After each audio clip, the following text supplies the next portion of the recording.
तकदीर का खेल। आप सभी ने ये कहावत तो सुनी होगी कि तकदीर का लिखा कोई नहीं बदल सकता। इसका खेल सिर्फ तकदीर लिखने वाले को ही पता होता है और तकदीर हमेशा अच्छे कर्मों से बनती है। ऐसी ही भाइयों की कहानी यहाँ बताई जा रही है, जिसमें दोनों की तकदीर ने ऐसा खेल खेला कि दोनों की दुनिया ही उलट गई। बात बहुत पुरानी है। आसाम के गुवाहाटी शहर में मोहनलाल नाम के एक व्यापारी थे। इनका कीमती धातु का कारोबार था। इनका कारोबार दुनिया के कई देशों में फैला हुआ था। पूरे गुवाहाटी शहर में इनका मान और सम्मान था। मोहनलाल के दो बेटे थे, जिनका नाम रामलाल और श्यामलाल था। रामलाल को दौलत और रुतबे का बहुत घमंड था, जबकि श्यामलाल एक शरीफ और सुलझा हुआ इंसान था। घमंड के साथ साथ रामलाल में ईर्ष्या और बेईमानी जैसे अवगुण भी थे। समय के साथ साथ मोहनलाल की उम्र बढ़ती जा रही थी। ऐसे में उनके दोनों बेटों ने कारोबार में पिता का अधिक से अधिक हाथ बटाना शुरू कर दिया था। कुछ समय के पश्चात मोहनलाल चल बसे और कारोबार का पूरा भार रामलाल और श्यामलाल के कंधों पर आ गया। बड़ा भाई होने के नाते रामलाल ने व्यापारिक फैसलों में अपनी मर्जी की चलानी शुरू कर दी। रामलाल बेईमानी और मक्कारी भरे फैसले लेने लगा। असली धातु के नाम पर वह नकली धातु का व्यापार करने लगा, जिससे उसका मुनाफा बढ़ने लगा। इस मुनाफे से उसका बाकी बचा चरित्र भी काला हो गया।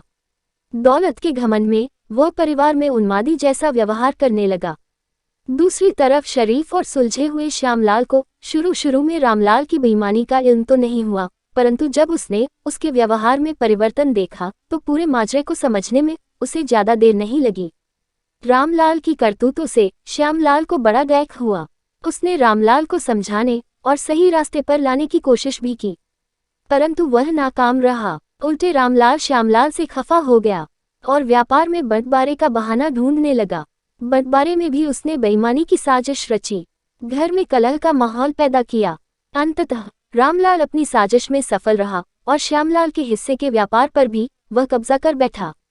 रामलाल के व्यवहार से दुखी होकर श्यामलाल ने शहर में दूसरी जगह अपना ठिकाना बनाया और धातु के अपने व्यापार को नए सिरे से शुरू किया। ईमानदारी की नींव पर शुरू हुआ श्यामलाल का व्यापार जल्दी ही चल निकला। एक तरफ जहां श्यामलाल की ख्याति देश और विदेश में बढ़ने लगी, वहीं दूसरी तरफ रामलाल की करतूतों की पोल खुलने लगी थी। नकली धातु के व्यापार के कारण धातु बाजार में रामलाल की साख को जोरदार धक्का लगा और उसके व्यापार का दायरा सिमटने लगा। अंततः नौबत यहाँ तक आ गई कि बाहर क्या, अपने शहर का भी कोई व्यापारी रामलाल का नाम लेने से भी तौबा करने लगा। अब तो नौबत यहाँ तक आ गई कि रामलाल को धन के अभाव में अपना घर, दुकान, सामान तक बेचना पड़ रहा था। जल्दी ही रामलाल के हाथ से सब कुछ निकल गया और वह परिवार सहित सड़क पर आ गया। अब रामलाल को अपने किए पर पछतावा हो रहा था, परंतु उसकी तकदीर ने जो खेल खेल दिया था उससे आसानी से पीछे आना उसके लिए संभव नहीं था। दूसरी तरफ श्यामलाल की तकदीर का खेल था, जिसकी बदौलत वह रंग से राजा बन गया था।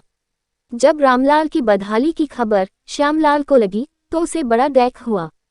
पुरानी बातों को भूलकर वह भागा भागा अपने बड़े भाई रामलाल के पास पहुंचा और रामलाल के लाख मना करने के बाद भी उसे परिवार सहित अपने पास ले आया। ये भी तकदीर का ही खेल था कि जिस भाई के साथ रामलाल ने बदसलूकी कर उसे सड़क पर पहुंचा दिया था, वही भाई आज उसे सड़क से उठाकर अपने घर में ले आया था।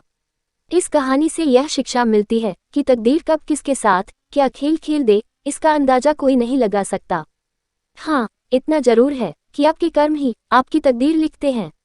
जिस तरह रामलाल और श्यामलाल के कर्मों के आधार पर तकदीर ने उसके साथ खेल खेला था, इसी तरह अच्छे कर्म करते रहना चाहिए। क्या पता कल तकदीर आपके साथ क्या खेल खेल जाए। इसलिए कहते तकदीर का खेल निराला है। ये कहानी आपको कैसी लगी कमेंट जरूर करना।